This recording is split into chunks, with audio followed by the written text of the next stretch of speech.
¡Qué gusto encontrarnos nuevamente! Soy Enrique Rodal y le doy la bienvenida a la profesora Perla Ruiz. Y a ustedes, alumnas y alumnos, a esta sesión de lengua materna de segundo grado de secundaria. Antes de iniciar, les recuerdo que debemos seguir cuidándonos, lavando frecuentemente nuestras manos con agua y abundante jabón, usando el cubrebocas adecuadamente, de forma que cubra nariz y boca. Y aunque juntos, guardar y pedir la sana distancia. La salud es primero. Además, ¿ya hicieron algo de ejercicio hoy? Muchas gracias. Soy la profesora Perla Karina Ruiz Rubio y efectivamente es un gusto estar en una sesión más de Lengua Materna 2. Nuestra sesión esta vez se titula Parecen iguales pero son diferentes. Con esto nos referimos a que compararemos la organización de diversos textos, pero que tratan sobre un mismo tema. ¿Listos? Muy bien, pues vamos juntos. Esta sesión es parte del aprendizaje esperado. Compara una variedad de textos sobre un tema. Y el propósito es comparar la organización de diversos textos sobre un mismo tema. Los materiales que vamos a necesitar para esta sesión son su cuaderno y lápiz o pluma para que puedan tomar notas. También podría ayudarles tener a la mano su libro de texto. Recordemos que todo lo que veamos en esta sesión es para reforzar su conocimiento, así que les recomiendo llevar un registro de las dudas, inquietudes o dificultades que surjan al resolver los planteamientos de esta sesión. Muchas de estas las podrán ustedes resolver al momento de consultar su libro de texto y revisar sus apuntes. Pero también registren conceptos y aspectos que aprendan.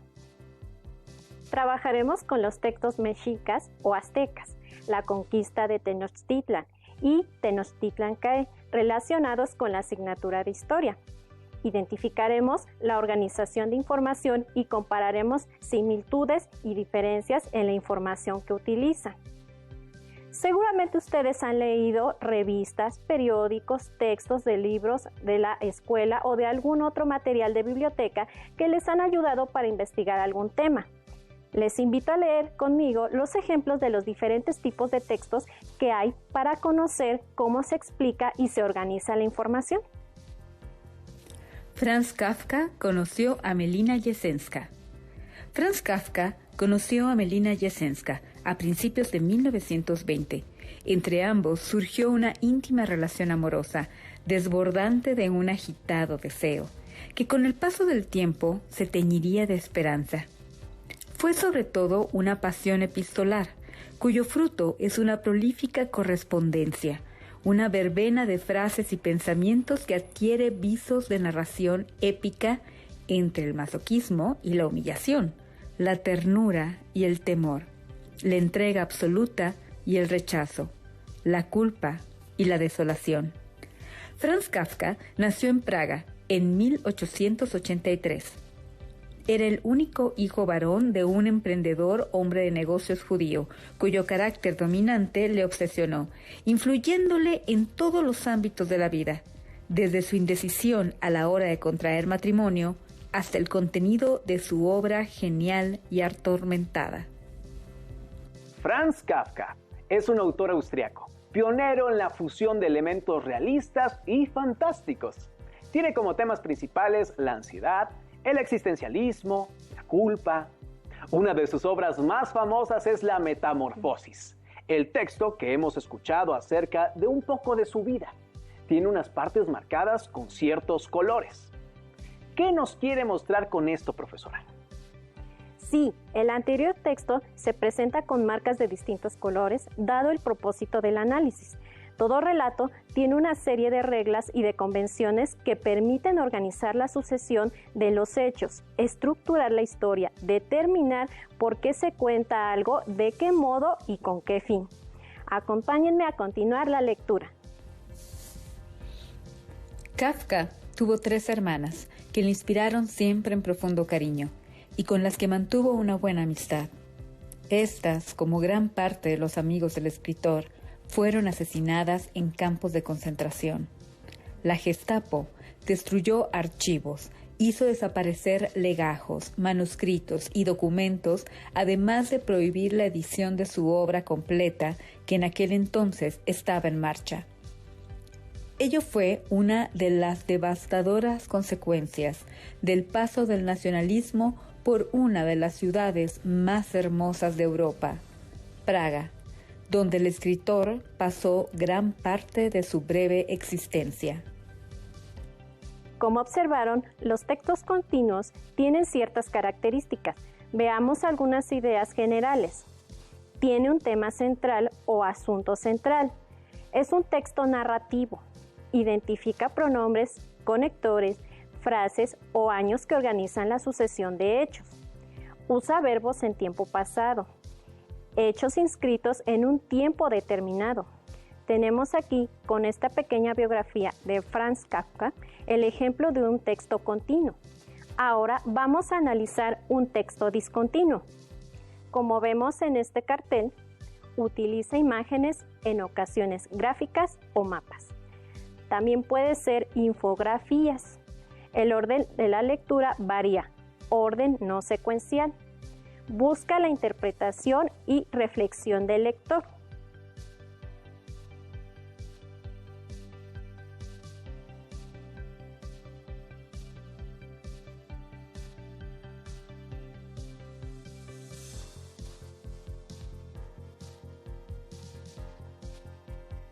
Los textos discontinuos resultan fundamentales para interactuar en diversos ámbitos de la vida cotidiana. Mixto. Como puede observarse, este texto se acompaña de una explicación, una imagen del mapa de la ciudad, una ficha con datos de la misma imagen de una de sus edificaciones. Las imágenes son acompañadas de acotaciones, como descripciones de lo que tratan. Por lo tanto, es una combinación de texto continuo y discontinuo, un modelo mixto.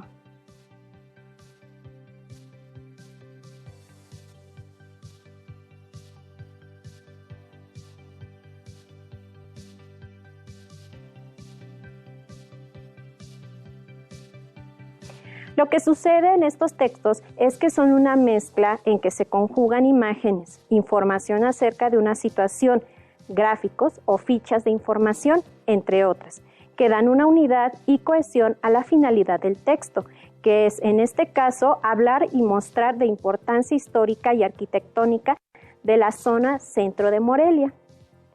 Tenemos que existen textos continuos, muestran información secuencial y progresiva, es decir, con un orden de principio a fin. Discontinuos indican que no van en un orden de secuencia y utilizan recursos como esquemas, imágenes o infografías, que son textos breves con imágenes y su orden depende de lo que se quiere mostrar. Mixtos son una combinación entre los textos continuos y discontinuos. Profesora, y por ejemplo, ¿qué tipo de texto podría ser un acta de nacimiento? ¿Un manual de cualquier aparato electrónico? Aquí les van unas claves. Un acta de nacimiento es un texto discontinuo, porque cada aspecto de esta se puede leer por separado. Un manual de uso de cualquier aparato electrónico, uno puede decidir qué parte leer, usa imágenes o gráficos, así que es también discontinuo. Después de haber visto los ejemplos, los invito a reflexionar sobre lo siguiente. ¿Por qué consideran que hay distintas publicaciones que tratan de un mismo tema? ¿Creen que la información que encuentren en las fuentes de consulta será la misma que en otras? ¿Cuántas fuentes de información consultan cuando realizan una investigación de un tema? ¿Por qué? ¿En qué momento realizan consultas de temas? Recuerden que al realizar una investigación deben considerar los tipos de texto que pueden encontrar y que su organización varía de acuerdo con la fuente de consulta que elijan. ¿Y ustedes, con qué tipo de texto están familiarizados? Bien, al momento de leer varios textos nos podemos dar cuenta de su estructura, su desarrollo y de cómo van organizando cada cual su tema. Y eso también se organiza dependiendo de a quién va dirigido el texto, pues eso se puede observar, por ejemplo, en los libros de texto si hacen memoria. Las lecturas de su libro de lengua materna en sus primeros años tenían a ser breves y luego fueron aumentando no solo en cantidad, sino en dificultad o en temas. Así es. Por ello, es importante compartir con otros las lecturas o trabajar en algunas ocasiones en parejas o equipos. Veamos, trabajar colaborativamente como lo hacemos nosotros. Así es, profesora, y para eso vamos a ver el siguiente video. Hola, ¿qué hacen ustedes para comprender las cosas que se abordan en la escuela? ¿Estudian solos o acompañados? ¿Cómo creen que sea mejor? Una forma de comprender los textos que leemos es a través del trabajo colaborativo. Pero, ¿qué es el trabajo colaborativo? ¿Cómo se trabaja colaborativamente? ¿Cuáles son sus beneficios? Veamos el siguiente caso. ¿Cómo haremos para organizar nuestra exposición? Yo todavía no entiendo la segunda ley de Newton. Yo tampoco. El maestro dijo que podríamos trabajar colaborativamente, que eso podría ayudarnos. ¿Y cómo hacemos eso? ¿Cómo ven si primero investigamos qué es el trabajo colaborativo?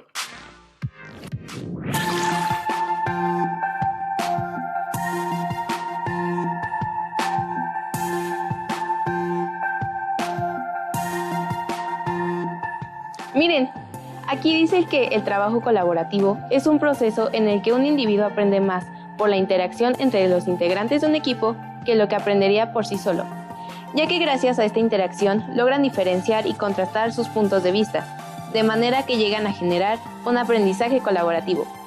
Se busca alcanzar objetivos a través de tareas individuales y conjuntas. Y todos tienen una parte de responsabilidad con el equipo. Es una responsabilidad compartida. Entonces, la idea es que trabajemos en equipo e intercambiemos puntos de vista sobre la segunda ley de Newton para entenderla y exponerla en clase. Exacto, porque podemos aprender más si lo hacemos juntos. ¿Cómo ven si cada uno investiga sobre la segunda ley de Newton, analiza lo que encontró y ya después nos juntamos para diferenciar y contrastar nuestras ideas? ¿De acuerdo? Sí.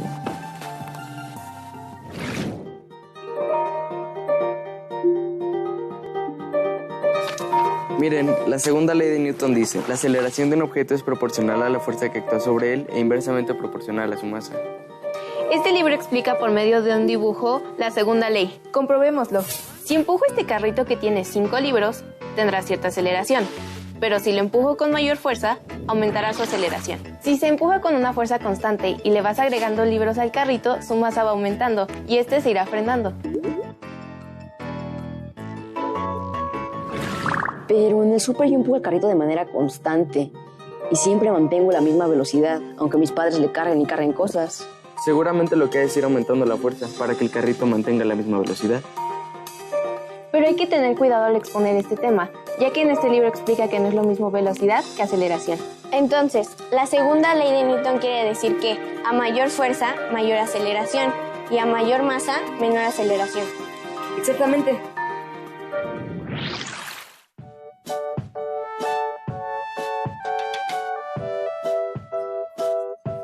Qué bueno que nos reunimos para comprender la segunda ley de Newton. Y qué bueno que les comenté lo del carrito. Yo tenía otra idea distinta, pero con su ayuda comprendí mejor el tema. A mí jamás se me había ocurrido ese ejemplo. Fue muy bueno tu ejemplo porque nos obligó a explicarnos mejor y a trabajar en equipo. Bueno, repasemos cómo vamos a exponer. Yo empiezo diciendo la definición, ustedes nos dan los ejemplos y toda la conclusión. De acuerdo. Y si hay necesidad de empujar un carrito, lo haremos juntos, colaborando en equipo. El trabajo colaborativo tiene muchos beneficios. Nos permite intercambiar ideas y nos motiva para leer en clase, porque entre varios podemos comprender mejor un tema o una historia. Asimismo, nos permite expresar y defender nuestro punto de vista con argumentos y respetar la opinión de los demás. Recuerden, la escucha atenta, la argumentación y la tolerancia hacia ideas distintas son herramientas esenciales para el trabajo colaborativo. ¿De qué otra manera pueden aprovechar el trabajo colaborativo? Adiós. Escuchar a los demás nos ayuda a que la información sea clara y sencilla. Por lo tanto, podemos seleccionar el tipo de contenido que nos sirve. Ahora que ya sabemos que es importante consultar en diferentes textos la información e intercambiar puntos de vista, comencemos con parecen iguales, pero son diferentes. Cuando realizamos la búsqueda de información y seleccionamos textos, podemos darnos cuenta que cada uno tiene su propia manera de organizarlo. Les invito a observar el siguiente esquema referido a la organización de un texto. Texto. Tema. Plantea un problema y o solución. Causa-efecto. Emite puntos de vista. Compara. Utiliza ejemplos. Describe. Amplía la información. Secuencia de tiempo. Cronología. General a lo particular. Causa y efecto. Un texto tiene un tema que representa el planteamiento de un problema y en ocasiones lleva a una solución. Contiene hechos de causa-efecto que le permiten al autor señalar sus puntos de vista. Dentro de su estructura, el texto hace algunos juicios de comparación y utiliza ejemplos como apoyo. También hace descripciones para ampliar la información y tiene una secuencia de tiempo en la cual pueden organizarse los hechos, como una cronología. Puede ir de lo general a lo particular o utilizar el método de causa-efecto. Dentro de esta estructura señalada en los textos, vamos a encontrar formas en las que se organizan. Leamos la información. Formas principales de organizar un texto. Cronológica. Los hechos son narrados tal y como ocurrieron en el tiempo. De lo general a lo particular o viceversa. Se describen ampliamente los hechos y luego más específicos. Pueden ser a la inversa. Causa-efecto. Se describe una situación, los factores que la desencadenan y los efectos que causan. No es una regla estricta que los textos cumplan con solo uno de los tipos de organización que ya conocimos. Pueden incluir uno o más.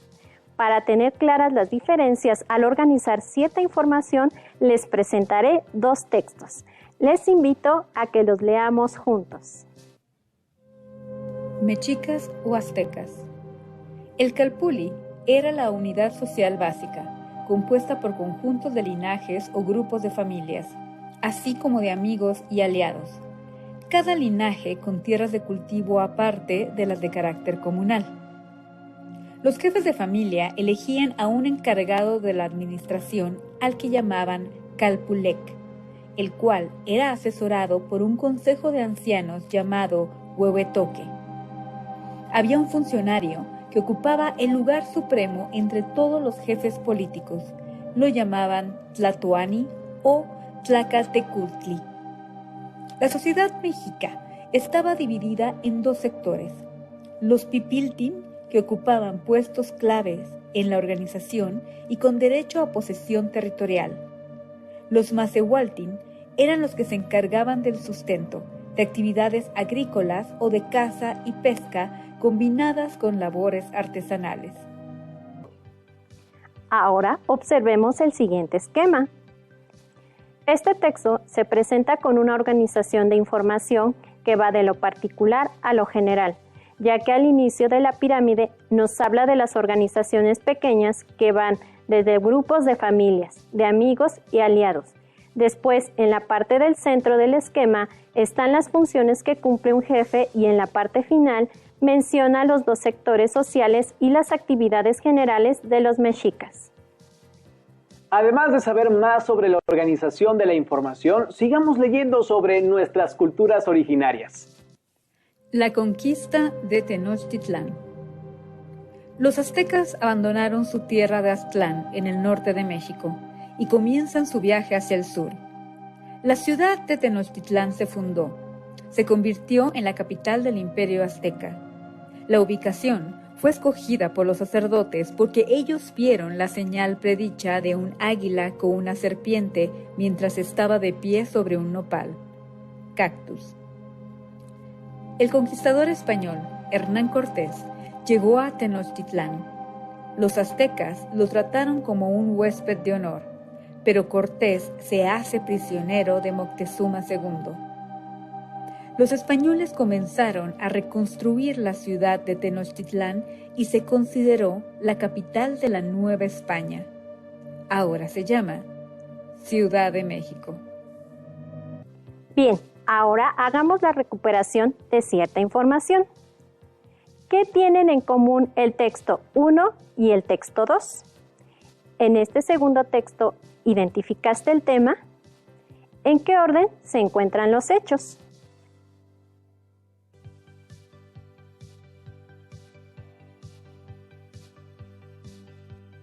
Bien, ahora veamos las respuestas para que corroboren sus resultados. ¿Qué tienen en común el texto 1 y el texto 2?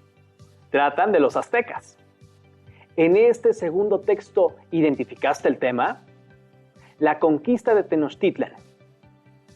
¿En qué orden se encuentran los hechos? En orden secuencial. Ahora vamos a ver cómo está organizado nuestro segundo texto. Observemos el siguiente esquema. Conquista de Tenochtitlan. Organización del texto, cronología. 1. Los aztecas abandonaron su tierra de Aztlán. 2. La ciudad de Tenochtitlan se fundó. 3. Hernán Cortés llega a Tenochtitlan. 4. Expulsaron a Cortés de la ciudad. 5. Los españoles inician la reconstrucción de la ciudad. 6. Ahora se llama Ciudad de México. Observen que los hechos cronológicos van de principio a fin sin alterar la manera en que ocurrieron las circunstancias. Ahora, complementemos la información que hemos visto acerca de Tenochtitlan. ¡Corre video!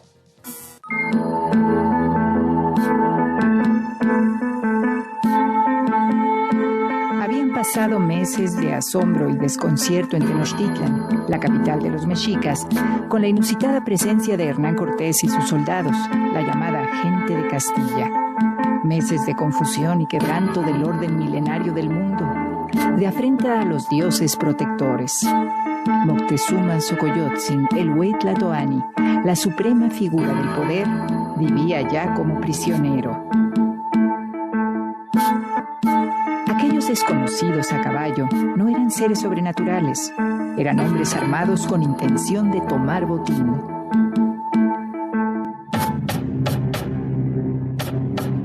En ausencia de Cortés, el capitán Pedro de Alvarado ordenó una matanza en el recinto del Templo Mayor. Se celebraba la fiesta de Toxcatl, en honor a Huitzilopochtli, por los días de la Pascua de 1520. Fueron cientos los muertos, no se sabe cuántos. Sacerdotes, nobles, danzantes. La sangre corrió como si fuera agua. Tras esto, la clase guerrera Tenochca y Tlatelolca llamó a la rebelión, y los españoles tuvieron que refugiarse en las casas reales. Cortés reencontró una ciudad hostil. La población se ocultó y guardó silencio como si reinara la profunda noche. Poco después, Moctezuma Xocoyotzin murió, quizá, como se dijo, alcanzado por una de las piedras que le arrojaron sus súbditos, quizá asesinado por los españoles. Comenzó la guerra, unos por defender lo suyo, los otros por cumplir lo que en todo el orbe, en todos los tiempos, daba fama y gloria, la conquista de un pueblo y su territorio.